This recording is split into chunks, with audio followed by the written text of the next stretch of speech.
Hello students, मेरा नाम है अभिषेक सर और आप देख रहे हैं इंग्लिश तेज इंस्टीट्यूट का ये वीडियो डिवाइस में। आज हम आपको बताएंगे किस तरह से इंग्लिश लैंग्वेज बोलना बहुत इजी है हर किसी के लिए। तो उसकी जो शुरुआत होती है वो एक कॉन्फिडेंस से शुरुआत होती है और कॉन्फिडेंस आता ही है after full learning, full knowledge.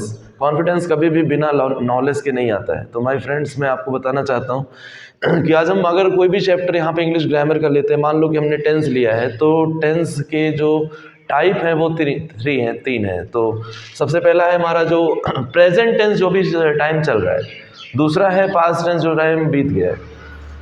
तीसरा है जो आने वाला टाइम है। आने वाला टाइम यानी कि फ्यूचर, बीता हुआ टाइम यानी कि पास्ट, और जो भी टाइम चल रहा है वो प्रेजेंट है। इसे आप इंग्लिश में इस तरह से भी कह सकते हैं कि यहाँ पे जो रनिंग टाइम है वो प्रेजेंट है, रनिंग टाइम चल रहा है, और जो बीता हुआ समय है वो पास्ट टाइम है, बीता हुआ पास्ट, और कमिंग टाइम है फ्यूचर। तो इसे हम इस तरह भी कह सकते हैं जैसे कि पास्ट टाइम हो गया येस्टरडे जो बीत गया है, और जो भी चल रहा है वो टुडे। यानी अगर हम आज की बात करते हैं तो हम टुडे की बात कर रहे हैं, बीते हुए टाइम की बात कर रहे हैं तो येस्टरडे, और आने वाला टाइम है टुमारो। तो हमारी जो सेंटेंसेस की फ्रेमिंग है वो काफ़ी कुछ डिफरेंट हो जाती है अगर हम टेंस चेंज करते हैं। यानी कि अगर हमारा टेंस प्रेजेंट चल रहा है तो हम प्रेजेंट टेंस में आज की बात करते हैं, टुडे की बात करते हैं। अगर हमारा टाइम बीता हुआ कल की बात हो रही है, कुछ ऐसा हम कोई स्टोरी सुना रहे हैं, कुछ भी ऐसा जो बीता हुआ समय जैसे पहले की हम कोई बात कर रहे हैं, तो वहाँ पे हम येस्टरडे के हिसाब से पास्ट टेंस के सेंटेंसेस फ्रेमिंग का फॉर्मूला यूज़ करने वाले हैं। और अगर हमारा फ्यूचर टाइम, हम अगर फ्यूचर की बात कर रहे हैं जिसमें टुमारो, आने वाले कल की बातें हो रही हैं, तो फ्यूचर में हम उस तरह के फ्यूचर बेस्ड सेंटेंसेस के जो फॉर्मूला हैं वो ट्राई करेंगे। तो चलिए स्टार्ट करते हैं। यहाँ पे आप देख रहे हैं टेंस लिखा हुआ है। टेंस का मतलब होता है टाइम या पीरियड। इसे आप टाइम कह सकते हैं या पीरियड कह सकते हैं कि एक दौर की बातें, एक समय की बातें, एक ज़माने की बातें यहाँ पे आपको करना है। कुल मिलाकर आपको सेंटेंसेस फ्रेम करने हैं और सेंटेंस खुद आप बताएंगे कि ये प्रेजेंट टाइप का है कि पास्ट है, फ्यूचर है। आपको थोड़ी सी उसमें माइंडसेट बनाना पड़ता है। थोड़ा सा आपको सोचना होता है कि सेंटेंस का जो लास्ट वर्ड है वो एक्चुअली है क्या। अगर लास्ट में हम है बोल रहे हैं तो हमारा सेंटेंस आज की बातों का है, हमारा सेंटेंस प्रेजेंट टाइप का है, प्रेजेंट टेंस का है। अगर हमारे सेंटेंसेस के लास्ट में कुछ ऐसा वर्ड है जैसे कि था, जैसे कि वो जा चुका था, वो चला गया था, कल मैं वहाँ था, अभी 10 मिनट पहले मैं वहाँ था, तो देखो आज का ही मैटर है वो टुडे, बट वो बीत गया। तो जो टाइम बीत गया है वो पास्ट टेंस है, और जो आने वाला है यानी कि अभी 2 मिनट बाद, 10 मिनट बाद, 10 घंटे बाद, साल भर बाद, 1-2 साल बाद, व्हाटएवर, तो वो फ्यूचर की बातें रहती हैं। वहाँ पे हम बार बार विल यूज़ करते हैं। स्पेशली फ्रेंड्स फॉर बिगिनर्स, जो लोग अभी इंग्लिश बोलना शुरू कर रहे हैं, उनके लिए ये वर्ड काफ़ी अच्छा वर्ड है और ये फ्यूचर को लेके बहुत ही ज़्यादा यूज़ किया जाता है। अगर हम बार बार सेंटेंस फ्यूचर की कोई भी बात करना चाहते हैं, खाली अगर विल भी बोलते हैं तो हमारा सेंटेंस फ्यूचर में हो जाता है। जैसे अगर आपको कहना है कि आई विल डू इट, मैं ये काम करूँगा, तो विल बोलने से ही आपका काम फ्यूचर में अपने आप बोल देते हैं आप। आपको विल याद रखना है कि विल जो वर्ड है वो एक्चुअली कॉमन वर्ड है, चाहे वो प्रेजेंट इंडेफिनिट हो, फ्यूचर इंडेफिनिट हो, चाहे वो फ्यूचर कंटिन्यूअस। जो 4 टाइप होते हैं, फ्यूचर परफेक्ट होता है, फ्यूचर परफेक्ट कंटिन्यूअस, तो उनमें सब में विल वर्ड कॉमन है। तो अगर आप विल बोलना सीख गए और विल के साथ अगर बी है तो आपको ING यूज़ करना है। जैसा कि हम पहले सेशन में आपको बता चुके हैं कि बी के साथ हमें ING यूज़ करना होता है, और हमें जब हैव लगाना होता है थर्ड फॉर्म आती है। तो अगर हमें विल हैव बोलना है तो हमें गॉन, ट्राइड, डन ऐसा वर्ड बोलना है जो थर्ड फॉर्म में हो। तो सेकंड फॉर्म और थर्ड फॉर्म की लिस्ट भी आपको प्रिपेयर करनी है। ऐसे ही यहाँ पे विल जो वर्ड है वो एक्चुअली हर सेंटेंस में रहेगा अगर सेंटेंस फ्यूचर का है। आज हम बात करेंगे टेंस के उन 12 फॉर्म्स की, टाइप्स की, जिनकी प्रैक्टिस करके आप एक अच्छे सेंटेंसेस फ्रेम कर सकते हैं। तो शुरुआत करते हैं प्रेजेंट टेंस से, जो समय चल रहा है। प्रेजेंट टेंस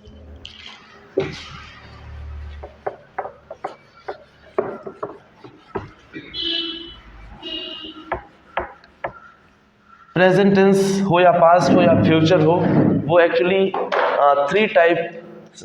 4 टाइप से उन्हें लिखा जाता है।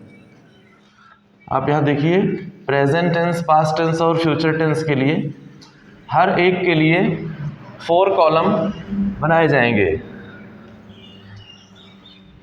और अगर फ्रेंड्स अगर आप सारे टेंसेस एक साथ फ्रेम करके और उनके बीच में क्या डिफरेंस है, दोनों किसी एक में या दूसरे में क्या दोनों में डिफरेंस है, क्या समानता है और कैसे एक दूसरे से रिलेट हो रहे हैं, अगर आप इस तरह से 2 टेंसेस के बीच में कुछ कंपेयर क्रिएट कर सकें, 4 टेंस के बीच में कुछ कंपेयर क्रिएट कर सकें, इवन प्रेजेंट का जो इंडेफिनिट है और प्रेजेंट का जो कंटिन्यूअस है सेकंड, इन दोनों में कोई कंपेयर क्रिएट कर सकें, दोनों में कुछ रिलेटिविटी क्रिएट हो सके, रिलेटिविटी, तो शायद आपका काम इजी हो जाएगा।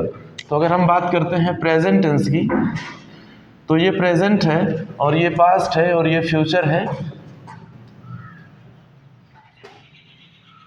प्रेजेंट में जो फर्स्ट होता है वो प्रेजेंट इंडेफिनिट होता है, प्रेजेंट इंडेफिनिट टेंस, जिसकी स्पेलिंग आप पूरा लिख सकते हैं, यहाँ पे प्लेस कम है इसके लिए स्पेलिंग अधूरी लिखी जा रही है, आधी।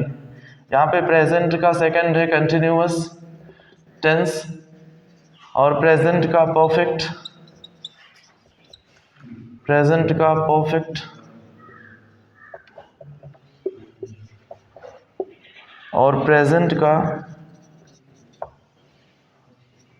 Perfect continuous. इसी तरह से पास्ट का इंडेफिनिट, पास्ट का कंटिन्यूअस और पास्ट का परफेक्ट और पास्ट का परफेक्ट कंटिन्यूअस। इसी तरह से फ्यूचर, फ्यूचर का पहले इंडेफिनिट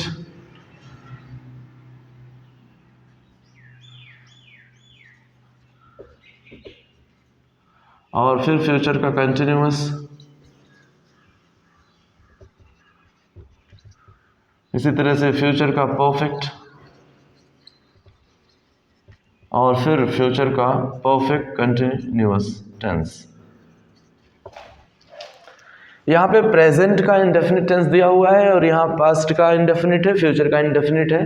यहाँ पे प्रेजेंट का कंटिन्यूअस है, पास्ट का कंटिन्यूअस है, फ्यूचर का कंटिन्यूअस है और प्रेजेंट का परफेक्ट, पास्ट का परफेक्ट और फ्यूचर का परफेक्ट। प्रेजेंट का परफेक्ट कंटिन्यूअस और पास्ट का परफेक्ट कंटिन्यूअस और फ्यूचर का परफेक्ट कंटिन्यूअस है। यहाँ आप देख सकते हैं कि ये सब टेंसेस ज़्यादातर जो नेम है वो सिमिलर हैं, इक्वल हैं, अलाइक हैं, एक जैसे हैं। और जैसे यहाँ पे इंडेफिनिट है वैसे यहाँ भी इंडेफिनिट है, वैसे यहाँ भी इंडेफिनिट है। तो ज़्यादातर जो समानता है वो थोड़ा सा अंतर खाली क्रिएट होता है। अगर कोई ये कहता है मैं अपना काम करता हूँ, तो यहाँ बोलेगा मैं अपना काम करता था या मैंने अपना काम किया और मैं अपना काम करूँगा। इसमें इस तरह की समानता रहेगी, सिमिलरिटी रहेगी। और यहाँ पे बोलेंगे मैं अपना काम कर रहा हूँ और यहाँ बोलेंगे मैं अपना काम कर रहा था और यहाँ बोलेंगे मैं अपना काम कर रहा हूँगा। तो एक में रहा है, रहा था और रहा हूँगा, यानी कि कंटिन्यूअस का मीनिंग होता है रहा वर्ड। जहाँ पे रहा वर्ड रहेगा उसमें कंटिन्यूअस आपको यूज़ करना है। और यहाँ भी रहा कंटिन्यूअस दिया है, उसमें भी रहा वर्ड आएगा। जैसे कि वह 2 घंटे से कोई काम कर रहा है, वो 5 मिनट से आइसक्रीम खरीद रहा है, वटेवर खा रहा है। और यहाँ पे कर रहा होगा, फ्यूचर में रहा होगा और टाइम के साथ, जैसे कि वह 2 साल से उस कॉलेज में पढ़ रहा होगा। तो ऐसे में ये फ्यूचर को लेके टाइम की बात करता है और रहा होगा कंटिन्यूटी की बात करता है। तो कंटिन्यूटी और रेगुलरिटी बताती है कि ये कंटिन्यूअस सेंटेंस है, इसमें रहा वर्ड यूज होता है। जहाँ भी आप कंटिन्यूअस देखेंगे उसमें आपको रहा वर्ड ज़रूर उसमें दिखेगा। तो अभी यहाँ पे हम देखेंगे कि इनके सभी टेंसेस को सीखने के लिए एक्चुअली हमें सीखना क्या है। हमें 3 थिंग्स सीखना है। नंबर 1, इन सब की पहचान। अगर आप हिंदी मीडियम से इंग्लिश मीडियम में जा रहे हैं और सेंटेंसेस फ्रेम कर रहे हैं मोस्टली हिंदी वाले इंग्लिश में, तो आपको समझना ये होगा कि आपकी जो सेंटेंस की फ्रेमिंग है हिंदी वाली, उसके लास्ट में क्या लिखा है। अगर एक हिंदी का सेंटेंस है मैं अपने गाँव में रहता हूँ, तो मान लो कि रहता हूँ, तो वहाँ पे आपको रहता हूँ, रहना मेन वर्ब है। और यहाँ पे टेंस में मेन वर्ब और हेल्पिंग वर्ब ही सब कुछ है। आपको बता दूं कि मेन वर्ब जो चेंजेस होते रहते हैं बार बार, मेन वर्ब एक फॉर्मूले पे रहता है और वो सेकंड फॉर्म, थर्ड फॉर्म इस तरह से रहता है। यहाँ पे फॉर्म भी चेंज होंगे। और अभी फ़िलहाल आपको जो 3 चीज़ें सीखनी है उसमें पहला पहचान, इनकी आइडेंटिटी, दूसरा मेन वर्ब की फॉर्म और तीसरा हेल्पिंग वर्ब कौन सा यूज होगा। तो पहला जो यहाँ पे है प्रेजेंट इंडेफिनिट टेंस, उसमें आपको ता हूं, ये फ्रेमिंग आएगी, हिंदी वाले वर्ड की फ्रेमिंग ता हूं इसमें रहेगा। और आपको यहाँ पे जो भी मेन वर्ब यूज करना है उसके साथ आपको ता हूं बोलना है। जैसे अगर आपको कहना है कि मैं गुस्सा नहीं करता हूं, तो नहीं करता हूं उसमें आपको कर के साथ ता बोलना है, ता हूं। मैं तुमसे नहीं मिलता हूं, मैं वहां नहीं रहता हूं, हम सब वहां जाते हैं, तुम सब ऐसा करते हो, वह दवाएं लेता है, हम सब बातें करते हैं, वह दौड़ता है, तुम सड़क पे चलते हो, वह सड़क पार करता है। इस तरह के जितने भी सेंटेंस रहेंगे उसमें ता हूं इसमें मेन वर्ब है, जो कॉमन है, मोस्ट कॉमनली यूज्ड है, सबसे ज़्यादा यूज होता है। और सिर्फ यही इस टेंस की पहचान भी है कि अगर हम प्रेजेंट इंडेफिनिट टेंस देखते हैं तो उसमें ता हूं आएगा। जैसे कोई भी सेंटेंस है, आप उसे लॉन्ग लास्टिंग कर सकते हो, लंबा खींच सकते हो कि जब मैं अपने खेतों की तरफ जाता हूँ तो मैं हरियाली देखता हूँ, मैं देखता हूँ कि खेतों में कितनी चमक है, मैं ये देखता हूँ, वो देखता हूँ, मैं क्या देखता हूँ, वहाँ आपको एक्सप्लेन करते जाना और बार बार आपको प्रेजेंट इंडेफिनिट टेंस के ही सेंटेंस बोलने हैं। और आपका सिंपल जो मैटर है वो सिंपल हो जाता है, सिंप्लीफाइड हो जाता है, सिंपलेस्ट हो जाता है, क्योंकि आपके सेंटेंसेस में कोई विशेष फॉर्मूला यूज ही नहीं करना है। खाली जब सिंगुलर नंबर सब्जेक्ट, जैसे कि आपने कहा कि खेतों में, तो वहाँ खेतों में, खेतों के अंदर में जब कोई भी सेंटेंस में सेकंड वर्ड अगर प्रीपोजिशन हो गए, जैसे खेतों में, जैसे कि पौधों में, या खेतों में और सड़क पर, तो दूसरा वर्ड पर या में रहता है, तो वहाँ पे पहला वर्ड जो है वो सब्जेक्ट नहीं माना जाता है, बल्कि उसके बाद क्या आने वाला है उसको हम सबसे पहले बोलते हैं। जैसे हमें कहना है कि खेतों में हरियाली है, तो हम पहले बोलेंगे there is greenery in the fields. तो फील्ड्स जो हमने हिंदी में सबसे पहले बोला वो इंग्लिश में सबसे बाद में चला जाता है, क्योंकि उसमें हिंदी का जो वर्ड पहले खेतों आया उसके बाद आ गया में, यानी कि एक प्रीपोजिशन। जब किसी भी सेंटेंस में सेकंड वर्ड प्रीपोजिशन हो जाता है तो हम पहले वर्ड की वैल्यू को फिनिश करके लास्ट वर्ड को पहले लाते हैं। जैसे दवाओं में बड़ी ताकत है, ऐसा मान लो एक सेंटेंस है, तो ताकत को पहले लाएंगे, there is strength, there is a big strength in the medicines, तो मेडिसिन को वो शिफ्ट कर देता है लास्ट में। तो हमारा जो सेंटेंस है वो शुरुआत भले ही कहीं से भी हो, बट हमें एक फ्रेमिंग लेके चलना होता है, कहीं इसमें देयर तो नहीं आएगा, कहीं इस सेंटेंस में जो मेन वर्ब है वो अपने किस फॉर्म में है एग्जैक्टली वो हमको जानना है पहले। तो हम अगर टेंस में जा रहे हैं और देख रहे हैं कि यहाँ पे प्रेजेंट इंडेफिनिट टेंस है, तो हमारे दिमाग में ता हूं वर्ड एक बल्ब की तरह जलते रहना चाहिए, ता हूं एक फ्रेमिंग लेके चल रहा है। और अगर आपको कहना है कि मैं आपसे मिलता हूं, और जब भी मैं आपसे मिलता हूं मैं आपसे कुछ बातें करता हूं, आपसे कुछ सवाल करता हूं, आप कुछ आंसर देते हैं, अब वो ता हूं और ते हैं और ती है और ती हो, ते हैं, ता हूं, ती हो, तुम पढ़ती हो, तुम इस कॉलेज में जाती हो, ऐसा सब करके हम गर्ल्स के लिए भी ती हो ऐसा यूज करते हैं। तो वो जब भी ता है ती है आएगा तो वहाँ पे आपको प्रेजेंट इंडेफिनिट टेंस का फॉर्मूला यूज करना है। इसका विशेष कोई फॉर्मूला नहीं है, मैं आपको बता दूं फ्रेंड्स, इसमें सब्जेक्ट वर्ब और ऑब्जेक्ट ही रहता है, लेकिन एक खासियत है इसमें कि सब्जेक्ट के बाद हेल्पिंग वर्ब यूज नहीं होता सिंपल सेंटेंस में। सिंपल का मतलब जिसमें आपको ना तो कोई नेगेटिव वर्ड बोलना है, यानी कि नहीं बोलना ही नहीं है, और आपको क्वेश्चन नहीं पूछना है कुछ। तो सिंपल सेंटेंस जैसे आप कुछ बता रहे हो कि मैं वहाँ जाता हूँ, मैं वहाँ रहता हूँ, हम सब बात करते हैं, तुम सब आते हो, मैं पार्टी करता हूँ, तुम सब एंजॉय करते हो, व्हाटएवर, तो उसमें एक सीधी बात कही जा रही है, स्टेटमेंट बोला जा रहा है, एक पॉजिटिव स्टेटमेंट बोला जा रहा है, एक सिंपल मैटर बोला जा रहा है, एक सिंपल सेंटेंस बोला जा रहा है। तो ऐसे में आपको सिर्फ सब्जेक्ट बोलना है, वर्ब बोलना है और ऑब्जेक्ट बोलना है। यहाँ पे एक और कंडीशन है कि अगर सब्जेक्ट आपका अकेला है, वन पर्सन है, एक आदमी है, सिंगल है, सिंगुलर नंबर बोलते हैं, सिंगुलर मीन सिंगल। जब एक की बात करेंगे, जैसे कि एक बच्चा नहाता है तो बोलेंगे बॉय चाइल्ड टेक्स शावर या गेट्स बाथ या बाथ्स, तो वहाँ पे आपको एस या एस लगाना है एक के साथ। जैसे कि आपने कहा कि द बॉय, वो लड़का आता है, तो बोलेंगे द बॉय कम्स, क्योंकि हम एक बच्चे की, एक लड़के की बात कर रहे हैं, तो हम उसमें यस लगा देते हैं, मेन वर्ब में यस लगा देते हैं। मेन वर्ब में यस हम कब लगाते हैं? जब सब्जेक्ट अकेला होता है, यानी सिंगल के साथ यस लगाना है। सिंगल वर्ड से एस से पता चल जाता है, सिंगल है तो यस लगाना है सिंगुलर के साथ। तो आपके दिमाग में यस सिंगुलर को लेके यस चलना चाहिए, यानी कि अगर प्लूरल है तो यस नहीं लगाना है, सिंगल है तो यस लगाना है। एक बहुत ही सिंपल सा मैटर है, आपको यहाँ पे कोई हेल्पिंग वर्ब यूज़ नहीं करना है, सिंपल सेंटेंस आराम से बनने लगेंगे। आपको खाली इतना यूज़ करना है कि यहाँ पे जो भी मेन वर्ब हो, अगर यहाँ अकेला आदमी है सेंटेंस में, यानी जो काम को कर रहा है, जैसे आपने कहा मेरे पिताजी, अब आपके मन में होना चाहिए कि मैं एक आदमी की बात कर रहा हूँ, आपके मन में होना चाहिए कि मैं सिंगुलर पर्सन की बात कर रहा हूँ, सिंगल पर्सन की बात कर रहा हूँ। और जब सिंगुलर पर्सन सिंगल पर्सन है तो वो सिंगुलर नाउन है, वो एक सिंगुलर नाउन है, सिंगल वन सब्जेक्ट है। तो ऐसे में आपको यहाँ पे यस ऐड करना है, वी प्लस यस या ई एस। यस और ई एस जो होते हैं एक्चुअली ये सिर्फ यस ही है, सिर्फ एस ही है, बट जब आप लिख रहे होते हैं तो आपको सोच के लिखना होता है कि गो लिखा है मैंने, गो के बाद एस नहीं लगा सकते, उसमें हम ई एस लगाते हैं। जैसे हमने कम लिखा है तो ऑलरेडी लास्ट में ई है तो हम उसमें एस लगाना होता है हमको। उसके कुछ एक दो फॉर्मूले भी हैं जो मैं आगे आपको एक्सप्लेन करूंगा कहाँ पे एस और कहाँ पे ई एस लगाना है। बट अभी फिलहाल अभी आप इतना जान लो कि बोलते टाइम आपको कुछ सोचना नहीं है, खाली एक के साथ यस लगाना है। जैसे आपने कहा कि जज फैसला सुनाता है तो आप बोलेंगे जज decides, judge gives the decision, judge gives the order, judge gives the judgment। ऐसे आपको gives बोलना है वहाँ पे और give नहीं बोलना है। तो आपको yes लगाना है सिंगल के साथ। अगर आपको बोलना है कि बंदर पेड़ पर चढ़ता है, बोले monkey climbs on the tree over the tree, तो वहाँ पे climbs बोलना है। मैं चाय पीता हूँ, I take tea। अभी I के साथ take हुआ, takes नहीं। क्यों? क्योंकि I को हम प्लूरल मानते हैं। और बता दूं आपको फ्रेंड्स कि आई एक ऐसा वर्ड है इंग्लिश ग्रामर का जो कई अलग अलग रूपों में यूज होता है। जैसे कि वो कभी तो बोलता है कि मैं सिंगुलर नंबर रहूंगा, कभी बोलता है मैं प्लूरल, कभी बोलता है मैं दोनों में से कोई नहीं। यहाँ एक कन्फ्यूजन क्रिएट करता है। जब हम बात करते हैं पास्ट कंटिन्यूअस की तो वॉज और वर दो हेल्पिंग वर्ब होते हैं, वॉज सिंगुलर के लिए और वर प्लूरल के लिए।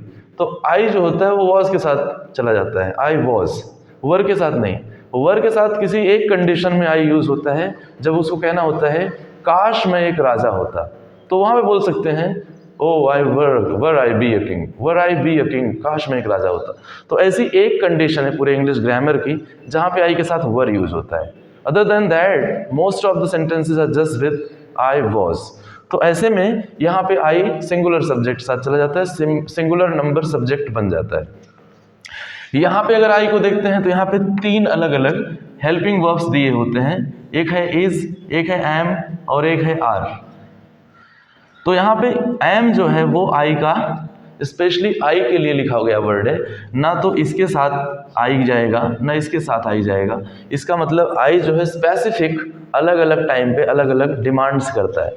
कभी वो सिंगुलर नंबर सब्जेक्ट बन जाता है, कभी वो कुछ भी नहीं, ना सिंगुलर ना प्लूरल, वो एक अदर ही मिडिल मैन बन जाता है। और कभी आप जब डू डज की बात करते हैं प्रेजेंट इंडेफिनिट टेंस में, यहाँ पे डू और डज आता है तो वो बोलेगा कि मैं डू के साथ, डज के साथ नहीं। तो आई जो होता है यहाँ प्लूरल बन जाता है। इसलिए आई को लेके कभी कभी चांसेस रहते हैं, लोगों के सवाल पूछ लेते हैं लोग कि इसमें आई प्लूरल है कि सिंगुलर है, या ऐसा जब अगर आई क्या है एक्चुअली, सिंगुलर साइड में जाएगा कि प्लूरल साइड में। तो आपको कहना चाहिए कि आई दरअसल वो अलग अलग रूपों में अपने को प्रेजेंट करता है, उसका कुछ फिक्स नहीं है। कभी वो सिंगुलर बन जाता है वॉज वर में, कभी वो प्लूरल बन जाता है डू डज में, कभी वो विल ले लेता है, कभी वो हैव के साथ चला जाता है, प्लूरल ही बनता है, हैज के साथ जाएगा ही नहीं, हैव के साथ जाएगा। तो यहाँ पे आके एम को ले लेता है, ना इज को ना आर को, यानी को ना वो सिंगुलर है ना प्लूरल है। सो दिस इज वर्ड कि I is very confusing word and very smart word in English language. So अगर आपको यहाँ पे आई को लेना है तो यहाँ पे प्लूरल मान के चलना है। तो हर टेंस के लिए आई का अलग रूप होता है, तो आपको थोड़ा सा इसमें समझना होगा कि यहाँ पे आई कैसा रहेगा। यहाँ पे आई रहेगा प्लूरल, यहाँ पे वो डू के साथ रहेगा ऑल द टाइम। तो आपको अगर बोलना है कि आई गो टू मार्केट, मैं बाजार जाता हूँ, तो देखो फ्रेंड्स क्या होता है कि हम एक सेंटेंस बोलते हैं और रुक जाते हैं। मैं बाजार जाता हूँ बोलते हैं आई गो टू मार्केट, फिर रुक जाते हैं, फिर अगला सेंटेंस उससे बाजार से रिलेटेड नहीं होता, अगला सेंटेंस हमारा होता है कहीं और से रिलेटेड। जैसे कि मैं बाजार जाता हूँ, वहाँ से वापस आता हूँ, या फिर मैं स्कूल जाता हूँ, या मैं शाम को शॉपिंग करने जाता हूँ। तो ऐसे सेंटेंसेस जो हैं एक बड़ा एक गैप क्रिएट करते हैं, और जब आप बोलने जा रहे हो तो ऐसे में कोई हेल्प नहीं करते हैं सेंटेंस आपकी। आपके सेंटेंस कौन से सेंटेंस आपके बोलते टाइम हेल्प करते हैं, जिसे आप कंटिन्यू रखना चाहते हो। जैसे कि मैं बाज़ार जाता हूँ और बाज़ार जाकर मैं सब्जी खरीदता हूँ, फिर वहाँ से मैं डेंटिस्ट के पास जाता हूँ, या मैं वहाँ से ग्रोसरी स्टोर पे जाता हूँ, या फिर वहाँ से मैं ग्रेन्स खरीदने जाता हूँ, फिर वहाँ से मैं अपने थैले को देखता हूँ, मेरे थैले में क्या रखा होता है, वो कितना उसमें स्पेस होता है, फिर एक और थैला लेता हूँ, मैं शॉपिंग करता हूँ, फिर वहाँ से मैं रिक्शा लेता हूँ, या फिर वहाँ से मैं गाड़ी लेता हूँ, या वापस आता हूँ। ये सारे सेंटेंसेज उस मार्केट से रिलेटेड सेंटेंसेज हैं। तो आपके सेंटेंसेज स्किप जब होते हैं, जैसे कि आपने कहा आई गो टू स्कूल, और आपने फिर से बोला आई रीड माई बुक्स, तो ये स्कूल में जाना और स्कूल से रिलेटेड अगला सेंटेंस स्कूल से रिलेटेड नहीं है। वो इस सेंटेंस में भी, सेकंड सेंटेंस में भी स्कूल वर्ड आना चाहिए। जैसे मैं अपने स्कूल जाता हूँ, मैं स्कूल के गेट से अंदर जाता हूँ, मैं स्कूल के उस रूम में जाता हूँ जहाँ मेरे को बैठना होता है। स्कूल मुझे बहुत अच्छा लगता है, इसलिए मैं स्कूल रोज़ जाता हूँ। तो बार बार आपका जो टॉपिक है और जो पूरा टोटल जो सब्जेक्ट है वो कैच करके रखो, और अगला सेंटेंस उसी से मैच करना है। यानी जब भी आप एक सेंटेंस बोल रहे हो, जैसे आपने कहा मैं पानी पीता हूँ, तो आप ये मत बोलो कि मैं नाश्ता खाता हूँ, आप ये बोलो मैं पानी पीता हूँ, क्योंकि पानी जरूरी होता है बॉडी के लिए, और मैं बहुत सारा पानी पीता हूँ, जितना पानी की मेरे लिए ज़रूरी होता है उतना पानी मैं पीता हूँ। कभी कभी मैं फ़िल्टर पानी पीता हूँ, नॉर्मली मैं वही पानी पीता हूँ जो घर में नॉर्मली यूज़ होता है, क्योंकि उसमें सारे ज़रूरी मिनरल्स पाए जाते हैं। तो पानी पीना सेहत के लिए बहुत ज़रूरी है, इसलिए मैं अक्सर ज़्यादा ही पानी पीता हूँ। तो आप एक लंबा सेंटेंस ले जा रहे हो, आप ये नहीं कह रहे हो मैं पानी पीता हूँ और मैं खाना खाता हूँ। तो क्योंकि सेंटेंस के बीच में जब गैप रहेगा तो आपका जो सेंटेंस है वो हमेशा अधूरापन का शिकार रहेगा। उसे कंप्लीट करने के लिए आपको सेंटेंस को लॉन्ग लास्टिंग करना है, एवर लास्टिंग करना है, कंटिन्यू रखना है, रेगुलर रखना है, नॉन स्टॉप रखना है। तो ऐसे में यहाँ पे हम अगर एक सेंटेंस, कोई भी एक सेंटेंस, मैंने आपसे एक बार पहले भी बोला था कि अगर कोई भी एक टेंस अगर आपको समझ में आ जाता है अच्छे से, तो वो एक पहली सीढ़ी होता है। It's just a first stair that you start looking for more sentences to be like made, because to be framed, so that you can make more sentences just like the first one, just like very commonly, just like two others. And there is no any single formula that derives one single sentence from others, कि कोई differentiate create नहीं करता है। आपको सिर्फ एक sentence को अच्छे से समझना होता है, और उस सेंटेंस से एक सीख जाते हो आप कि सेंटेंस का नेगेटिव कैसे बनता है, सेंटेंस का क्वेश्चन कैसे बनता है। किसी भी सेंटेंस को आपने लिया, चाहे वो किसी भी टेंस का हो, उसका जो नेगेटिव सेंटेंस बनेगा वो सिर्फ उस हेल्पिंग वर्ब को लेके बनेगा। क्योंकि जो नॉट होता है, आपके मन में एक फॉर्मूला होना चाहिए कि नॉट जो होता है वो नॉट लगा कर आता है हेल्पिंग वर्ब के साथ, यानी नॉट जो है हेल्पिंग वर्ब के साथ नॉट लगा के आता है। तो वो नॉट मतलब एक रस्सी गांठ जो बनती है, तो वो नॉट उसका होता है। जैसे कि वो टाई में बो लगाते हैं, वो जस्ट लाइक अ नॉट। तो वो नॉट जो होता है वो किसी भी सेंटेंस को किसी भी सेंटेंस में हेल्पिंग वर्ब के साथ नॉट जो है वो नॉट लगा के आता है। एक नॉट होता है NOT और एक नॉट होता है KNOT। तो ये जो नॉट है ये हेल्पिंग वर्ब के साथ नॉट लगा के आता है। यानी जब भी नॉट रहेगा तो वो किसी न किसी तरह से वो हेल्पिंग वर्ब के आसपास ही मंडराता रहेगा, हेल्पिंग वर्ब के आसपास ही घूमता रहेगा। आपका जो नॉट है वो हेल्पिंग वर्ब से ज़्यादा दूर नहीं होना चाहिए। फॉर्मूला नंबर 1, अगर आपको सेंटेंस को नेगेटिव बनाना है तो हेल्पिंग वर्ब को खोजना पड़ेगा, क्योंकि वो हेल्पिंग वर्ब के साथ ही नॉट लगा के आने वाला है, वो अकेला कभी आएगा नहीं। I do not know, I don't know, तो आपको डू को बोलना पड़ेगा। नॉट कभी भी हेल्पिंग वर्ब साथ नॉट लगा के आता है। ये फॉर्मूला आपको दिमाग में रखना है कि हेल्पिंग वर्ब के साथ ही आएगा, नॉट कभी भी अकेले नहीं आएगा। अगर आपको बोलना है कि आई डोंट केयर, तो डू बोलना है, आई नॉट केयर गलत हो जाएगा, आपको हेल्पिंग वर्ब के साथ बोलना है।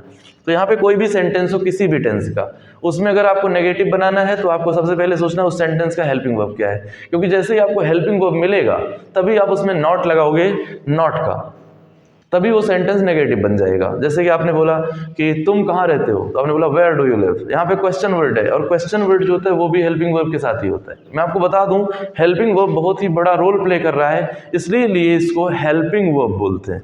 ये नॉट के साथ भी नॉट लगा के आ रहा है, ये हेल्पिंग वर्ब नॉट को छोड़ नहीं रहा है, ऐसे ही ये क्वेश्चन वर्ड को भी नहीं छोड़ता है। जैसे आपसे कहे, आपको बोलना है कि मैं वहाँ क्यों रहता हूँ, तो बोलेंगे why do I be there, why do I stay there, why do I live there, why do I reside there, why do I dwelt there, या फिर एकोमोडेट देयर, वाई डू आई।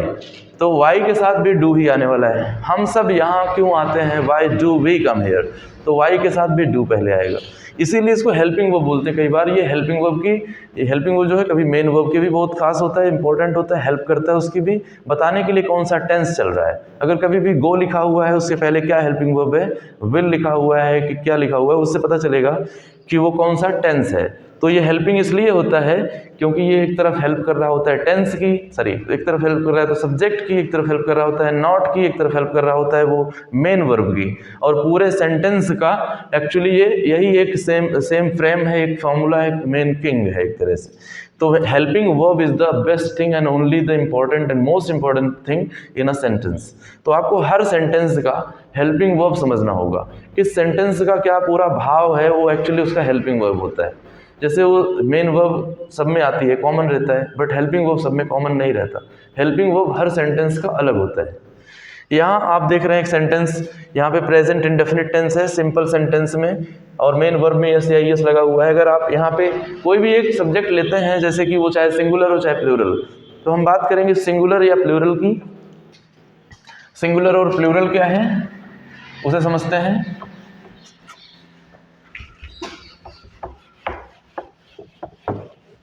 और कोई भी एक टेंस को हम पहले सीखेंगे, क्योंकि बाद में लास्ट में जब सारे टेंस सीख जाएंगे तब हम एक कंपेयर क्रिएट करेंगे, तब इस तरह का टेबल वहाँ पे यूज़ होगा। अभी फिलहाल हम एक टेंस पे फोकस करेंगे, और उस एक टेंस के लिए हम पहले ये जानेंगे कि सब्जेक्ट दो टाइप के और कैसे होते हैं। तो अगर दो टाइप का सब्जेक्ट है तो एक हो जाएगा सिंगुलर नंबर और दूसरा प्लूरल नंबर। सिंगुलर और प्लूरल अपने नाम से स्पष्ट है कि singular means what, singular means one, and plural means what, plural means many. जब हम एक की बात करेंगे, वन पर्सन की बात करेंगे, देखो एक पर्सन ही नहीं, कोई भी इंसान हो सकता है, इवन छोटा सा एक खरगोश हो सकता है। कि अगर कहें कि वो कैरेट खाता है, तो खरगोश कैरेट खाता है, बहुत तेज भागता है। ऐसे सेंटेंसेस हमें इंग्लिश में बोलने हैं। तो कोई भी वन पर्सन और यहाँ पे मेनी, तो ये हो जाता है वन पर्सन या वन, और ये मेनी। तो ये अंतर है दोनों में, सब्जेक्ट में एक और ज़्यादा, मोर देन वन भी आप कह सकते, मोर देन वन, एक से ज़्यादा। यानी कि अगर एक है सब्जेक्ट तो आप उसे एक से ज़्यादा अगर बोल रहे हैं तो प्लूरल है। प्लूरल यानी कि एक से ज़्यादा, मोर देन वन। अगर हम यहाँ पे एक चाइल्ड बोलते हैं तो यहाँ पे एक चिल्ड्रन हमको बोलना पड़ता है, यानी कि वही चाइल्ड चिल्ड्रन बोला जाता है। अगर बॉय है तो यहाँ पे हम इसे बॉयज़ बोलते हैं। गर्ल है तो यहाँ पे ये गर्ल्स हो जाता है। यहाँ पे अगर वो पर्सन है तो यहाँ पे पीपल हो जाता है या फिर पर्सन्स हो जाता है। एक्चुअली पर्सन्स जो वर्ड है वो कम से कम यूज़ करते हैं। जैसे आपको बोलना है बहुत लोग आते हैं, many people come there, normally people word ज़्यादा ही यूज़ होता है, और पर्सन्स वर्ड मिनिमम टाइम पे यूज़ होता है। आपको पर्सन का प्लूरल पीपल जानना है। इसके बाद और भी हैं सब्जेक्ट्स जो आप सिंगुलर से प्लूरल साइड में लिखेंगे।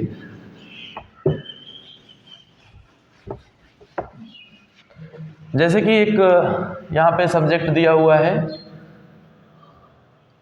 Any name.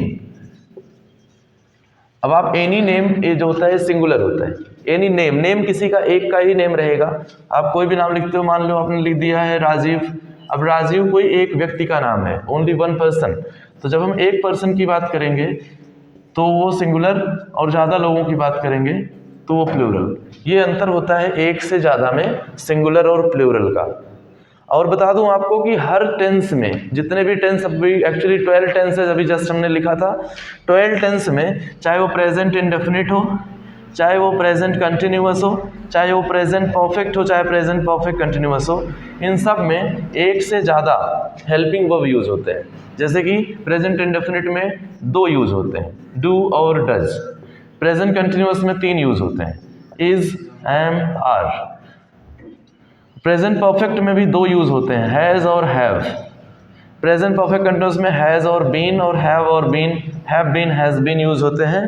तो ऐसे में आपको ये समझना है कि एक्चुअली ये 2 क्यों यूज़ होते हैं, या एक से ज़्यादा है तो उसके लिए हमको हमारा जो सब्जेक्ट है वो एक्चुअली इसी हिसाब से चेंज होता है। और जैसे कि आपके पास डू वर्ड, जैसे कि आपने आई, आपको सिंगुलर नंबर लेना है, कोई भी किसी का नाम आपने लिख लिया, जैसे कि एक नाम है रतन। अब रतन के साथ आपको हेल्पिंग वर्ब दूसरा लेना है, यानी कि डू नहीं लेना है, डज लेना है। इसीलिए 2 हेल्पिंग वर्ब रहते हैं जिसमें से आप एक को चूज कर सकते हो। अगर कोई भी सब्जेक्ट है तो सब्जेक्ट देखो पहले आता है, उसके बाद आपको चूज करना होता है हेल्पिंग वर्ब कौन सा लगेगा। पहले ऐसा नहीं है कि हेल्पिंग वर्ब पहले आता है, इसलिए आपका जो सब्जेक्ट है उसके हिसाब से इसमें से एक लेना पड़ता है कि डू डज में से कौन सा लेना है, इज एम आर में से कौन सा लेना है। कई बार ऐसी भी कंडीशंस होती हैं जहाँ पे आपको खोजना ही नहीं पड़ता, बड़ा सिंपल हो जाता है। जैसे कि पास्ट का इंडेफिनिट, अगर हम पास्ट के इंडेफिनिट की बात करते हैं तो उसमें खाली डिड एक ही हेल्पिंग वर्ब है, तो आपके जितने भी सब्जेक्ट हो, चाहे एक सिंगुलर सब्जेक्ट हो चाहे प्लूरल हो मेनी हो, आपको कुछ सोचना नहीं, आपको डिड ही यूज करना है। जैसे एक और है पास्ट का परफेक्ट, उसमें आपको हैड होता है और पास्ट का परफेक्ट जो कंटिन्यूअस है वो हैड बीन आता है, तो इसमें भी एक अकेला हेल्पिंग वर्ब है, तो इसमें भी आपको सब्जेक्ट साथ इसमें चूज करने की और चॉइस करने की जरूरत नहीं है, डायरेक्ट आपको डिड या हैड बीन बोलना होता है। जब आप विल या शैल की बात करेंगे उसमें भी कोई खास क्रिएशन नहीं होता, कोई खास फ्रेमिंग नहीं है। विल शैल दोनों में आपको कोई कंफ्यूजन क्रिएट नहीं करना है, आप दोनों में से कोई भी बोल सकते हैं। दोनों में क्या डिफरेंस है वो आगे बताया जाएगा। तो ये हो गए सब्जेक्ट। सब्जेक्ट स्पेशली जो सिंगुलर और प्लूरल का जो कॉन्सेप्ट है वो इस तरह से आप समझ सकते हैं, वो एक सिंपल कॉन्सेप्ट सबके मन में डेवलप किया जाता है कि एक्चुअली ही, शी, इट और दिस समथिंग, दैट समथिंग और एनी नेम, यही मेन एक सिंपल सा एक मेथड है जो सबको पहले ही बता दिया जाता है, रटा दिया जाता है कि आप ये जान लो अच्छे से कि ही, शी, इट और एनी नेम और this something, that something. This something means what? Just like this boy, this girl, this house, this housekeeper, this store keeper, this office man, office boy, this shopkeeper, this person, this lady, what ever, this के साथ एक की बात की जाती है, तो यहाँ पे दिस समथिंग बोला जाता है और दैट समथिंग। वो जो दिस समथिंग दैट समथिंग है, इधर दीज समथिंग दोज समथिंग हो जाता है। जैसे अगर आप ज़्यादा लोगों की बात करेंगे तो these people, those people, these boys, those boys, these girls, those girls, these people, those people, means यही दिस जो है वो दीज फॉर्म में चला जाता है। यानी दिस जो है वो सिंगुलर फॉर्म है और दिस का प्लूरल क्या होता है? दीज, ज़्यादा लोग। जस्ट लाइक हमारे पास कोई चीज़ यहाँ पे है, this is a duster and this is a marker, अगर ये थोड़ा दूर हो जाए तो हम बोलेंगे दैट, और अगर दोनों दूर हो जाएं तो बोलेंगे those. These stationeries and those stationeries, इसके लिए दोनों सबको मिक्स करके स्टेशनरी बोलते हैं। अभी एक मार्कर है पास में है तो बोलेंगे दिस मार्कर, ये दूर हो गया बोलेंगे दैट मार्कर, और अगर ये दोनों पास में है, दीज थिंग्स ये चीज़ें और दोज थिंग्स वो चीज़ें, तो ये गैप हो जाता है दोनों में, this something, these something, that something, those something. Something means कोई भी चीज़, जैसे आप अपने पास देखते हैं वो दिस दैट, जो दूर है वो दीज दोज, दैट भी दूर है, दिस मतलब पास में और दीज मतलब पास में, दैट मीन्स दूर और दोज मीन्स दूर, तो पास के लिए दिस और दीज यूज करते हैं, दिस एंड दीज, दूर के लिए दैट एंड दोज, यानी ज़्यादा चीज़ें दूर हैं तो दोज यूज करेंगे, those boys, those girls, those houses, those buildings, तो आपको दोज बोलना है बार बार जो दूर हैं, और पास में है these houses, these buildings, these areas, these people, these boys, these man, तो वहाँ पे अलग से यूज करते हैं। अभी यहाँ पे अगर मैन है तो यहाँ पे मैन हो जाएगा, MEN, AN मीन्स वन और EN मीन्स मेनी। ऐसे ही वमन एक औरत और विमेन, बोलने में प्रोनाउंसिएशन में अंतर होता है, इसे वुमन बोलते हैं और इसे विमेन बोलते हैं। वुमन विमन, वुमन विमन, ये हिंदी में आप अच्छे से समझ लो क्योंकि अक्सर लोग इनको गलत बोलते हैं, वुमन और विमन, अक्सर लोग इनका प्रोनाउंसिएशन गलत करते हैं। आपको बोलना है कि एक औरत, तो बोलेंगे one woman comes to my office every day and she gives me some flowers to keep before God. एक लेडी, एक औरत रोज़ मेरे ऑफिस में आती है, मुझे फ्लावर देती है ताकि मैं गॉड के सामने रख सकूं, तो आप बोलेंगे one woman comes to my office. और अगर आपने बोला women comes to leaders offices to ask for their entities and share in the business, बहुत सारी गर्ल्स आती हैं, लेडीज़ आती हैं किसी बिजनेसमैन के ऑफिस में, अपना शेयर मांगती हैं बिजनेस में, तो वो वेमन होगा, तो वहाँ पे विमन मीन्स बहुत सारी और वुमन मीन्स एक लेडी। ऐसे ही अगर जेंट्स वर्ड है JENTS, तो अक्सर लोग जेंट्स बोलते हैं और इस पर मिस्टेक करते हैं स्पेलिंग की। ये यहाँ पे आपको GENTS भी याद रखना है। लेडीज़ की स्पेलिंग भी आपको याद रखना है, LADY को LADIES लिखा जाता है। तो स्पेलिंग्स के लिए भी हम एक लेडी को कैसा लेडीज़ लिखते हैं, सिंगुलर से प्लूरल लिखते हैं, स्पेलिंग का क्या मिस्टेक और क्या डिफरेंस आता है। जस्ट लाइक एक वाइफ है, इधर वाइफ्स हो जाता है VES। ऐसे ही कुछ भी आप कोई भी वर्ड लिख रहे हो तो उसमें अक्सर सिंपल सा चेंज होता है, यस लगाते हैं, एक एस बढ़ाने से वो सिंगुलर से प्लूरल हो जाता है। तो हमारा जो मेन कॉन्सेप्ट है वो एस लगाने वाला है, तो वो सिंगुलर से प्लूरल हो जाएगा। और यहाँ पे जैसे आपने देखा he she it this that this something और दैट समथिंग दिस समथिंग लिखा हुआ है, और इस साइड में ज़्यादा लोग हैं तो आप इसको इस तरह से, यहाँ पे जो कॉन्सेप्ट होता है वो होता है आई वी यू दे और मोर देन वन। यहाँ पे आपको बता दूं कि एनी नेम का कोई कॉन्सेप्ट इस साइड में नहीं रहता, किसी का नाम आपको इधर नहीं बोलना है प्लूरल में, और जब भी नाम बोलना है किसी एक का नाम लेना है वो आप सिंगुलर साइड में। सिंगुलर से मतलब पता चल रहा है कि वो सिंगल है, single for singular and singular for single, and this is what plural means many, बहुत सारे, तो उसको प्लूरल बोलेंगे। तो सिंगुलर और प्लूरल का कॉन्सेप्ट इसलिए बताया जा रहा है आपको क्योंकि जब आप सब्जेक्ट लिखेंगे तो आपको हेल्पिंग वर्ब चूज करना होता है कि उसमें से कौन सा हेल्पिंग वर्ब किस सब्जेक्ट के लिए सही रहेगा। जैसे मान लो आपने एक सब्जेक्ट लिखा, आपने लिखा रेणुका, अभी आपने सेंटेंस लिखा रेणुका और यहाँ पे लिखना है, हिंदी में लिखा हुआ है मान लो रेणुका अपना घर साफ करती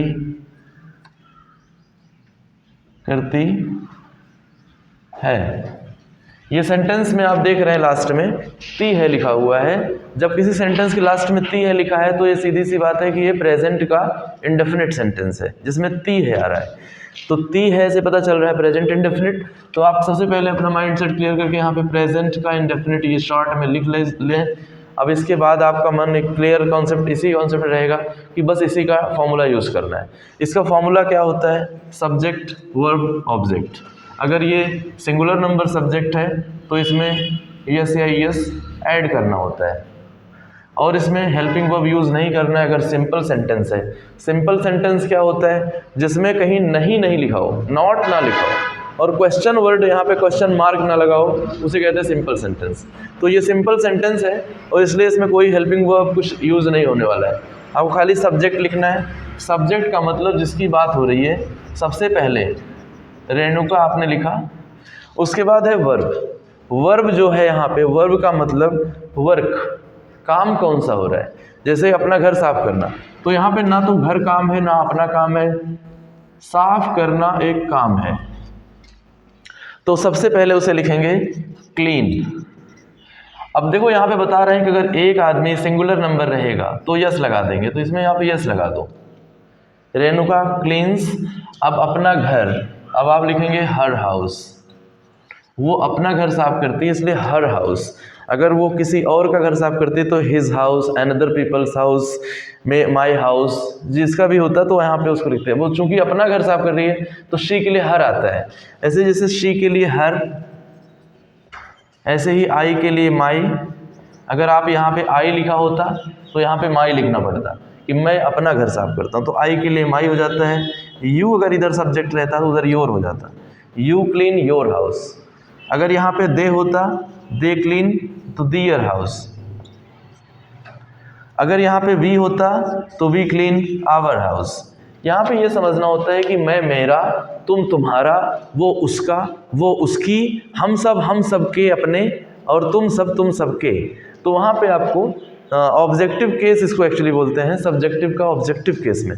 यानी कि अगर आप ये सब्जेक्ट नहीं रह जाता, जब यहाँ पे अपना घर हो जाता है, उसका अपना, तो बोलेंगे हर हाउस। मेरा अपना माय ओन, तुम्हारा योर, हम सब का आवर, उन सब का दियर। ऐसे सब्जेक्ट के हिसाब से यहाँ पे एक नया वर्ड यहाँ पे लिखना होता है। जैसे आपने यहाँ पे हर लिखा है, अगर ये कोई बॉय होता तो यहाँ पे ही जाता, अगर यहाँ पे आई होता कि मैं अपना घर साफ करता हूँ तो आई क्लीन माई हाउस, तो आई के साथ यहाँ एस नहीं लगता, क्योंकि मैंने उधर प्लूरल फॉर्म में आपको बताया अभी कि आई, वी, यू, दे, ये चारों प्लूरल माने जाते हैं, इसमें यस नहीं लगेगा प्लूरल में। और अगर यहाँ पे होता कि हम सब अपना घर साफ करते हैं तो वी हो जाता सबसे पहले, और वी क्लीन के बाद यहाँ आवर हाउस हो जाता, वी का आवर होता है। तो इतना आपको इजी वे में समझना होता है। उसके बाद कोई भी सेंटेंस इस तरह से आप ले सकते हैं, और एक दिन का टारगेट बनाइए कि हम सिर्फ एक टेंस को प्रैक्टिस करेंगे। और जब आप एक सेंटेंस को कोई भी एक सेंटेंस को प्रैक्टिस करते हैं तो उसका नेगेटिव भी लिखने की आदत डालिए, उसका क्वेश्चन भी, फिर उसका इंट्रोगेटिव नेगेटिव। दूसरा सेंटेंस लिखते हैं, सूरज चमकता है, चिड़ियाँ गाती हैं, हम सब घूमते हैं, बच्चा रोता है, माँ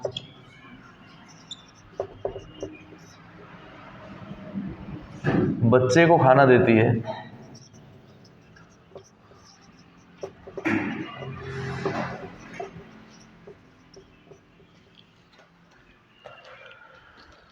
माँ बच्चे को खाना देती है। यहाँ पे देखिए आप, सूरज चमकता है, यहाँ पे एक सेंटेंस है सूरज चमकता है, दूसरा यहाँ पे है चिड़िया गाती हैं, और हम सब घूमते हैं। मैंने अभी थोड़ी देर पहले आपसे बताया था कि सेंटेंसेस के बीच में गैप नहीं होना चाहिए। यहाँ पे इसके बाद ये आ रहा है, चिड़िया गाती हैं, सूरज से एकदम अलग टॉपिक हो गया, और हम सब घूमते हैं भी अलग हो गया। तो शुरुआत में हमें इस तरह से जो डॉट्स हैं इनको मिला के एक सर्कल बनाना होता है। यानी इसका मतलब ये कहने का है कि अगर आप छोटा कोई भी एक सेंटेंस पहले बोलेंगे, फिर आप कैसा भी सेंटेंस लास्ट वर्ड को मैच करके बोलेंगे, बाद में बहुत बाद में एक टाइम आएगा जब आप बड़े सेंटेंस बोल पाएंगे, क्योंकि फ़िलहाल अभी छोटे छोटे सेंटेंसेस को जोड़ना है स्टार्टिंग में। जबकि आप ऐसा अगर लिखा होता है सूरज चमकता है और उसकी धूप में हम सब बैठते हैं, तो और उसकी धूप में, तो ये थोड़ा सा आपको कनेक्ट करने में प्रॉब्लम होगी अभी, इसलिए अभी हम फिलहाल इस तरह सेंटेंसेस बता रहे हैं। लेकिन जितना आप ज़्यादा जानते जाओगे उतना और करीब आते रहोगे। तो ऐसा एक टाइम आएगा जब आप एक ही छोटे टॉपिक को बहुत ज़्यादा यूनिवर्सल करेंगे, आप उस टॉपिक का डिटेल में जाएंगे, आप उसको ज़्यादा ब्रीफली डिस्कस करेंगे, एक्सप्लेन करेंगे। तो अभी आपको सेंटेंसेस को बड़ा करना नहीं है, अभी छोटे सेंटेंसेस को पहले ट्रांसलेट करना है। जब आप छोटे सेंटेंसेस को अच्छे से ट्रांसलेट करने लगेंगे तो छोटे सेंटेंस ही धीरे धीरे बढ़ाना है, बड़ा करना है, और आपको पता चलेगा कि जितना आप दूर गए थे वो विस्तार खोजने, वो एक्चुअली नज़दीक में आने पे ही वो विस्तार मिलेगा। यानी छोटा सेंटेंस और उसी का विस्तार। तो बड़े बड़े सेंटेंसेस नहीं बोलना है, बस छोटे सेंटेंस को बड़ा करना है। यहाँ आप देखिए लिखा है सूरज चमकता है, इस सेंटेंस में सबसे पहले सूरज लिखा हुआ है, और इस सेंटेंस में जो सबसे पहले जिसकी बात हो रही है उसी को कहते हैं सब्जेक्ट। तो यहाँ पे सब्जेक्ट सूरज है, तो आप इसे लिखेंगे सन। अब एक अकेला यहाँ पे है और चमकता है, तो यहाँ पे चमकने को शाइन, और अकेला सब्जेक्ट है इसलिए इसमें एस ऐड कर देंगे। सिंगुलर नंबर के साथ मेन वर्ब में एस ऐड करते हैं, सन शाइन्स। अब आप यहाँ पे द लिख सकते हैं, द सन शाइन्स, क्योंकि जब हम किसी खास वस्तु की, किसी यूनिवर्सल बहुत बड़ी चीज़ की बात करते हैं तो वहाँ पे हम द लगाते हैं। स्पेशली द का सबसे ज़्यादा यूज़ होता है इशारा करते टाइम। जैसे हम बोलें कि the fan is moving, the fan is moving, the chair is empty, the chair is vacant, the stand is there. तो जब हम द बोलते हैं स्पेशली हम किसी चीज़ की तरफ इशारा कर रहे होते हैं, द बॉय इज़ कमिंग, तो हम द बोल के किसी भी तरफ इशारा कर सकते हैं। द हम कभी भी बोल सकते हैं, इसके लिए कुछ खास शर्तें हैं। छोटी सी शर्त है कि आपको किसी व्यक्ति के नाम के साथ द नहीं बोलना है, चाहे वो महात्मा गांधी हो, चाहे वो बराक ओबामा हो, उसके नाम के साथ द नहीं बोलना है। यानी कितना भी खास हो, इंसान के नाम के साथ द नहीं बोलना है, किसी देश के नाम के साथ द नहीं बोलना है। आपको द जैसे कि इंडिया है, चाइना है, आप द इंडिया द चाइना नहीं बोल सकते। ऐसा आपके साथ एक प्रॉब्लम ये रहती है कि आपको द स्पेशली यूज़ कहाँ पे करना है। तो द आप किसी चीज़ की तरफ इशारा करते समय यूज़ कर सकते हैं। जैसे आप द मैप बोल सकते हैं, द इंडियन मैप बोल सकते हैं, बट द इंडिया नहीं बोल सकते। और इसके लिए कभी भी आप जब कोई सेंटेंस में आप देखोगे तो ध्यान से देखोगे तो द आपको रोड मैप की तरफ बताएगा कि ये सब द यूज़ होता है। उसके बाद यहाँ पे the sun shines, the sun shines, यहाँ पे आपने कहा चिड़िया, अब यहाँ पे ज़्यादा हैं चिड़िया, और यहाँ पे पॉइंट लगा हुआ है कि गाती हैं बहुत सारी, तो यहाँ पे लिखेंगे बर्ड्स, बर्ड्स लिखा, और यहाँ पे सिंग लिखेंगे, सिंग मतलब गाना, और यहाँ पे ज़्यादा है इसलिए इसमें यस नहीं लगाएंगे क्योंकि बर्ड्स ज़्यादा हैं। और अगर चहकना है मान लो तो चिर्प वर्ड बोलते हैं, चिर्प, लेकिन यस नहीं लगाएंगे क्योंकि जब हम ज़्यादा की बात करेंगे तो सिंगुलर में यस लगता है, प्लूरल में नहीं। और यहाँ पे हम सब हैं तो बोलेंगे वी, और घूमते हैं तो बोलेंगे वॉक, वी वॉक, चलते हैं घूमते हैं। इसे आप विजिट भी बोलते हैं, वी विजिट, घूम कर आते हैं, कहीं जाके आते हैं, तो वी वॉक या विजिट। अब यहाँ पे वी जो है ना वो हम सब, यानी कि ज़्यादा सब्जेक्ट की तरफ इशारा कर रहा है, ज़्यादा सब्जेक्ट है, ज़्यादा लोग हैं, प्लूरल नंबर सब्जेक्ट है, प्लूरल नंबर नाउन है, तो यहाँ पे आपको यस नहीं लगाना है, यस हमेशा सिंगल के साथ लगाना है। बच्चा रोता है, यहाँ पे जो सब्जेक्ट है वो अकेला है, एक बच्चे की बात हो रही है, ऐसा नहीं बोला जा रहा है कि बच्चे रोते हैं। तो जब एक बच्चा रोता है तो आप बोलेंगे द चाइल्ड, द चाइल्ड, और यहाँ पे लिख देंगे वीप्स, यस लगा देंगे, या क्राइज बोल देंगे। क्राइज में थोड़ा सा वाई एस नहीं रहता है, ये आपको ध्यान देना है, तो वाई को हम आई ई एस में बदल देते हैं। माँ बच्चे को खाना देती है तो माँ को लिखेंगे मदर या मॉम लिख दो, और फिर गिव्स या ऑफर्स, ऑफर्स भी होता है किसी प्रस्ताव करना देना, मॉम गिव्स या ऑफर्स फूड, फूड जो खाना देती है, खाना जो होता है फूड आप यहाँ पे बोल सकते हैं, बट फूड को लेके थोड़ा सा कॉन्सेप्ट मन में रखिए कि या तो दोपहर का खाना देती होगी या मॉर्निंग का या इवनिंग का, तो जब तीनों पता नहीं है तो आप फूड बोल सकते हैं, लेकिन जब खुद के बारे में बताते हो तो आपको पता रहता है कौन से टाइम की बात कर रहा हूँ, तो आपको लंच या ब्रेकफास्ट या डिनर बोलना है। बट यहाँ पे लंच ब्रेकफास्ट डिनर नहीं बोलना है, यहाँ आपको फूड ही बोलना है। अगर यहाँ माँ लिखा होता कि माँ बच्चे को दोपहर का खाना देती है तो आपको यहाँ पे लंच लिखना पड़ता, फूड नहीं। तो ऐसे में आपको ये सोचना होता है कि हम अभी कौन सा टाइम में खाना खा रहे हैं, तो उसको हम उसी टाइप से फूड नहीं बोलते हैं बार बार, आपको लंच बोलना है या ब्रेकफास्ट बोलना है, डिनर बोलना है, एक्चुअली इनको ही खाना बोलते हैं। उसके बाद mom gives offers food to the baby, यहाँ पे जो टू वर्ड आया, टू वर्ड के लिए को, किसको देती है, तो आप डायरेक्ट नहीं लिख सकते ऑफर्स फूड बेबी, दोनों कनेक्ट हो जाएंगे, उनको अलग रखना है। Food to the baby, to the boy, to the child, to the girl child, to the boy child. To वहाँ पे किसको को बताने के लिए टू वर्ड आता है। जैसे मैं आपको बुलाता हूँ तो आई कॉल यू बोल सकते हैं, मैं आपको भेजता हूँ I send you there, but मैं आपको खाना देता हूँ I give food to you, I give food you, ऐसा गलत हो जाएगा, तो आपको यहाँ पे टू लगाना वर्ड यूज़ होता है। कई बार आपको समझते हुए प्रॉब्लम होती है, बट बाद में बोलते बड़ा इजी हो जाता है। सो अभी स्टार्टिंग में आपको बोलना भी है और सोचना भी है साथ में। यस, तो ये सब सेंटेंसेस ट्रांसलेट हो गए हैं स्टूडेंट्स। अभी नेक्स्ट हम लोग टॉपिक पे बात करेंगे कि अगर कोई भी सेंटेंस अगर सिंपल है तो दूसरा किस टाइप का होना है और हो सकता है। मान लो पहला सेंटेंस हो गया कि वह आता है, तो बोलेंगे ही कम्स, क्योंकि ही क्या है, सिंगुलर नंबर। अब यहाँ पे लिखेंगे वह आता है। तो इंग्लिश टेंसेस में, ग्रामर में जो टेंस है उसमें हम चार टाइप के सेंटेंस यहाँ पे इमर्ज होते हैं। पहला होता है वह आता है, दूसरा होता है वह नहीं आता है,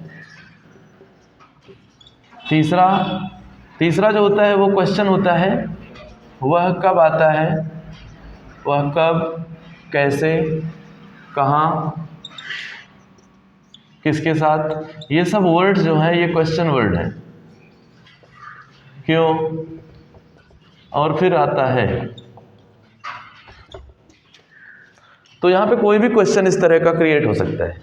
आपको हर उस क्वेश्चन वर्ड के लिए तैयार रहना है कि यहाँ पे कौन सा क्वेश्चन यूज हो रहा है, उसके लिए क्या वर्ड यूज होगा। खाली वर्ड का अंतर रहता है, हेल्पिंग वर्ब सबके साथ सब्जेक्ट के हिसाब से रहती है। अब खाली वर्ड चेंज करना है और समझना ये है कि सेंटेंस कहीं गलत तो नहीं हो रहा है क्वेश्चन पूछ के। उसके बाद नेक्स्ट क्या है, वह नहीं आता है, तो जितने भी वर्ड यहाँ पे लिखे हैं उसके साथ नहीं जोड़ के आएगा कि वह कब, कैसे, कहाँ, किसके साथ, क्यों नहीं आता है। तो यहाँ पे भी क्वेश्चन मार्क रहेगा। अब आपका सेंटेंस हिंदी में लिखा हुआ है, आप देख रहे हैं लिखा है वह आता है, वह नहीं आता है। तो इस सेंटेंसेस में क्या अंतर है? खाली नहीं का। और मैंने आपसे पहले ही बताया है कि जो नहीं वर्ड है वो कभी अकेले नहीं आता है, हमेशा जब भी आता है हेल्पिंग वर्ब के साथ आता है। जब भी नहीं ग्रामर में टेंस में यूज होगा कहीं भी, तो नहीं अकेले नहीं आएगा कि नो। नो आप नो बोलने के लिए यूज हो सकते हैं, बट आप अगर सेंटेंस बना रहे हैं तो सेंटेंस का कोई तो हेल्पिंग वर्ब होगा, कोई तो उसका मॉडल ऑक्सिलरी होगा, कोई उसका एक पर्टिकुलर वर्ड होगा जिसके साथ नॉट को ऐड करना है। तो यहाँ पे अगर है वह आता है, इसमें कहीं नॉट नहीं लिखा हुआ है, तो आप इसको डायरेक्ट पहले सब्जेक्ट लिखेंगे ही और लिखेंगे आना यानी कि कम। सिंपल सेंटेंस में हेल्पिंग वर्ब नहीं लगता है, ये आपको पहले बताया गया था प्रेजेंट इंडेफिनिट टेंस के लिए, जिसको सिंपल प्रेजेंट टेंस भी बोलते हैं। अब यहाँ पे लिखा हुआ है ही कम, यहाँ पे यस लगा देंगे, ही कम्स। यही सेंटेंस हो गया, अभी ये कंफर्म है, कंप्लीट है। दूसरा सेंटेंस है वह नहीं आता है। अगर इस सेंटेंस में वह नहीं आता है बोला जा रहा है, तो आपको इसमें नहीं वर्ड दिख रहा है, नहीं को कभी अकेले नहीं लिखना है। इस सेंटेंस का जो हेल्पिंग वर्ब है सब्जेक्ट के साथ, ये डिसाइड करो कि कौन सा हेल्पिंग वर्ब है। कौन कौन से हेल्पिंग वर्ब है? डू और डज। प्रेजेंट इंडेफिनिट टेंस में दो हेल्पिंग वर्ब यूज हो रहे हैं, डू और डज। इसमें एक की बात हो रही है तो यस वाला आएगा। अब यहाँ पे एक और कॉन्सेप्ट आपको इजी वे में समझा देता हूँ कि देखो ध्यान से आप, कि जो टेंसेज हैं, चाहे वो प्रेजेंट इंडेफिनिट हो, चाहे वो फ्यूचर का परफेक्ट, जितने भी टेंसेज हैं उसमें जो हेल्पिंग वर्ब्स हैं, जैसे कहीं पे इज लिखा हुआ है, कहीं पे वॉज है, कहीं हैज़ है, कहीं डज है, स्पेशली इन सब में यस लगा हुआ है। तो आपका एक सिंपल कॉन्सेप्ट बता दे रहा हूँ, जैसे हैज़ बीन में भी यस है, कि सिंगुलर नंबर के साथ यही यूज होते हैं। यानी अगर डू डज में से आपको सोचने में प्रॉब्लम हो रही है कि सिंगुलर के साथ कौन सा आएगा, तो जो जिसमें यस लगा है वो सिंगुलर के साथ आएगा। हैज़ और हैव दो मेन वर्ब्स हेल्पिंग वर्ब रहते हैं, हैज़ हैव। इसमें बोलना है कि हेल्पिंग वर्ब सिंगुलर नंबर के साथ कौन सा आएगा, तो यस वाला। अगर डज या डू लिखा हुआ है, ऐसे वॉज वर अगर लिखा है, तो सिंगुलर नंबर के साथ कौन सा आएगा, जिसमें यस लगा है।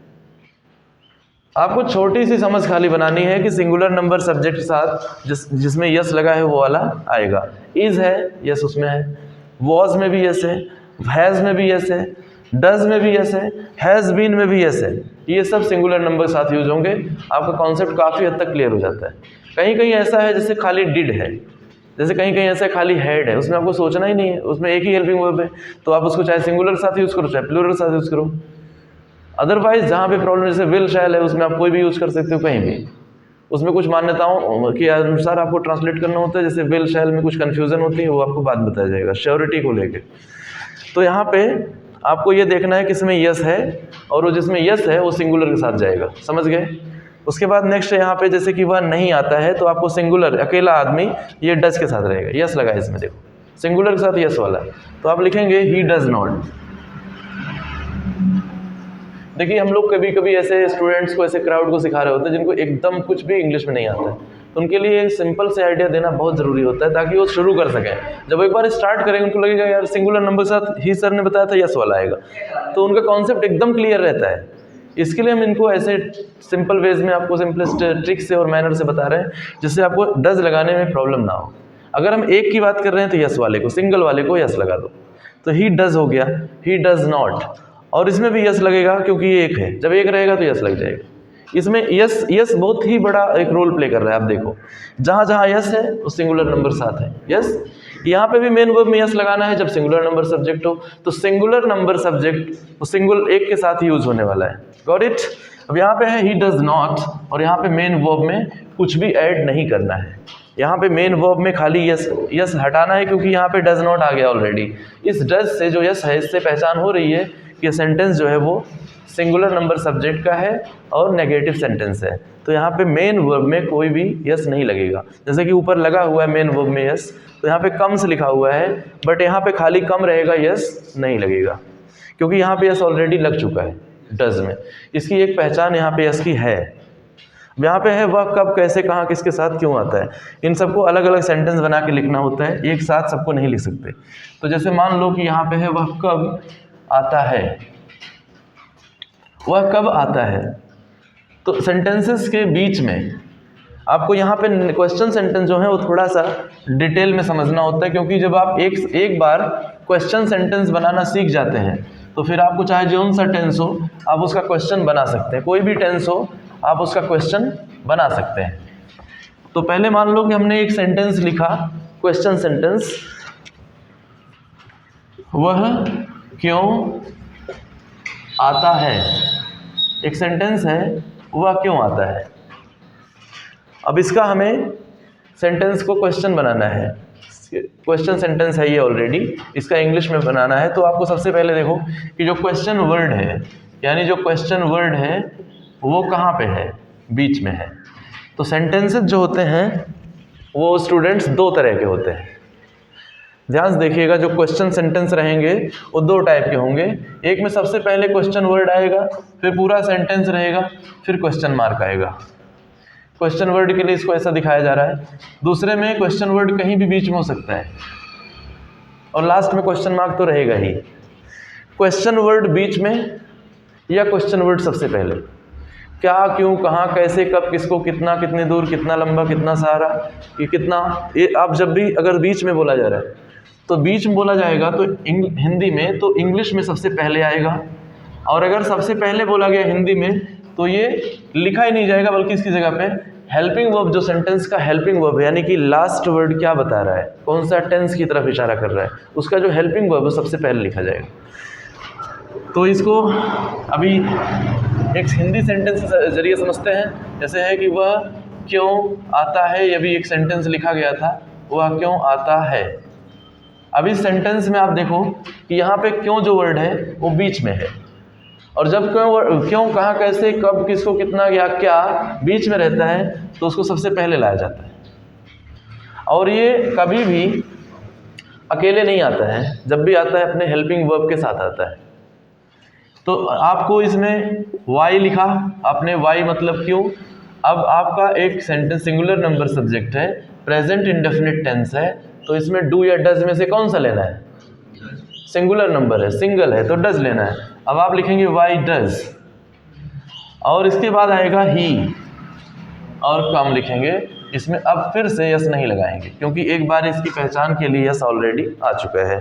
तो एक बार जब हेल्पिंग वर्ब यूज हो जाता है तो भी यहाँ पे हम मेन वर्ब में यस नहीं लगाते, यही समझना है आपको। जब हेल्पिंग वर्ब में यस यूज हो जाएगा तो मेन वर्ब में यस नहीं लगाएंगे।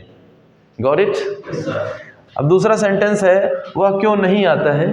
तो उसके अगर मान लो कि एक सिंपल सेंटेंस था, उसका नेगेटिव बनाया गया, उसका क्वेश्चन बन गया। अभी इसका भी अगर नेगेटिव बनाना है, कई बार ऐसा होता है 4 टाइप के क्वेश्चन सेंटेंस बनते हैं, सिंपल, नेगेटिव, इंट्रोगेटिव और डबल इंट्रोगेटिव या इंट्रोगेटिव नेगेटिव। तो यहाँ पे क्या है, इंट्रोगेटिव, इसे इंट्रोगेटिव को नेगेटिव बनाना है। तो आपको यहाँ पे क्या करना होता है, 2 तरह से नॉट इसमें ऐड होता है, एक तो इसके साथ और एक यहाँ पे। नॉट की 2 संभावनाएं होती हैं, 2 जगह पे नॉट जाके ऐड हो जाता है। अगर यहाँ पे ऐड होगा तो आपको डज नॉट नहीं बोलना है, आपको शॉर्ट में बोलना है doesn't, Y doesn't he come. और वहाँ पे आपको वाई डजंट ही कम बोलना है, और यहाँ पे अगर नॉट डालेंगे तो why does he not come. दोनों सेंटेंस सही हैं, बट यहाँ पे आपको डज नॉट नहीं बोलना है, यहाँ पे आपको डजंट बोलना है, यानी DODOESNT। ये जो आप देखते हो अक्सर यहाँ पे ऐसा एपस्ट्रॉफ लगा रहता है, तो आपके मन में लगता होगा, कई बार कुछ लोग गलती से इसको ऐसे भी लिख देते हैं। ये चांसेस गलती के रहते हैं अक्सर। वॉज नॉट भी है तो ऐसा लिखना होता है, कुछ लोग यहाँ पे मिस्टेक करते हैं। तो यहाँ पे आपको बता दूं कि ये इसलिए लगता है क्योंकि यहाँ से एक वर्ड, एक लेटर गायब है, और वो दिखाने के लिए यहाँ लगता है। कई बार ऐसा कैन नॉट के लिए भी ऐसा लिख देते हैं, तो कुछ लोगों को CANT ऐसा लिख देते हैं, ये मिस्टेक हो जाती है। तो ये आपको बताना होता है कि यहाँ से ओ गायब है, इसके लिए एपस्ट्रॉफ यहाँ पे लगना है जहाँ पे वो गायब रहेगा। ये चीज़ आपको ओ क्लॉक बताते समय भी काम आती है। जब आप बताते हैं 5 o'clock हो रहा है, तो 5 o'clock बताते समय आपको यहाँ पे बीच में देखो 5 O और क्लॉक ऐसा लगाते हैं, यहाँ पे एक लेटर गायब है, कुछ लोग यहीं पे लगा देते हैं एपस्ट्रॉफ।